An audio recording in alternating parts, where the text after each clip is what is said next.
निश्चित रूप से ये आप जानते हैं, मैं तो अपने प्रभारी जी को हमने सारा चीज़ सूचना दिया था। हज़ारीबाग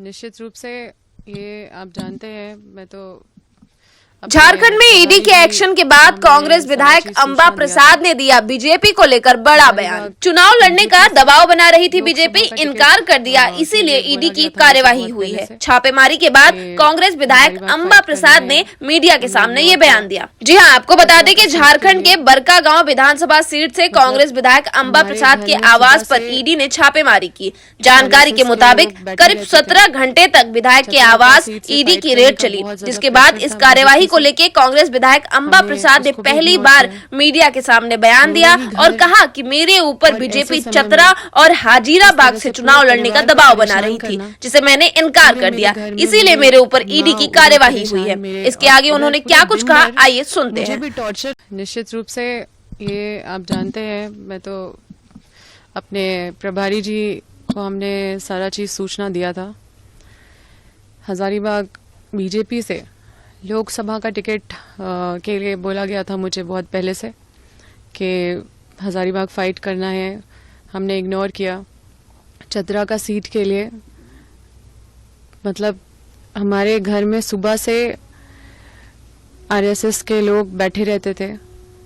चतरा का सीट से फाइट करने का बहुत ज़्यादा प्रेशर था बीजेपी से, हमने उसको भी इग्नोर किया। मेरे ही घर और ऐसे समय में इस तरह से पूरे परिवार को परेशान करना, पूरे मेरे घर में मेरे माँ उधर परेशान, मेरे और इधर पूरे दिन भर मुझे भी टॉर्चर कम नहीं किया गया।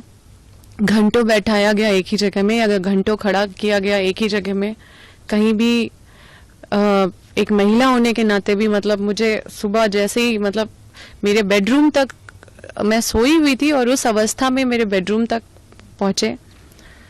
तो निश्चित रूप से ये बहुत ही दुखद है और जिस तरह से हर चीज़ पॉलिटिसाइज करके चीज़ों को किया जा रहा है, ये लोगों को जानने की ज़रूरत है।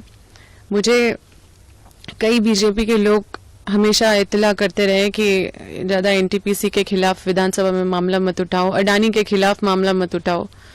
मैं इन लोगों के खिलाफ मामला नहीं उठाऊं, अपने सर पे नेम प्लेट लगा लूं बीजेपी का, ये मैं नहीं हूं।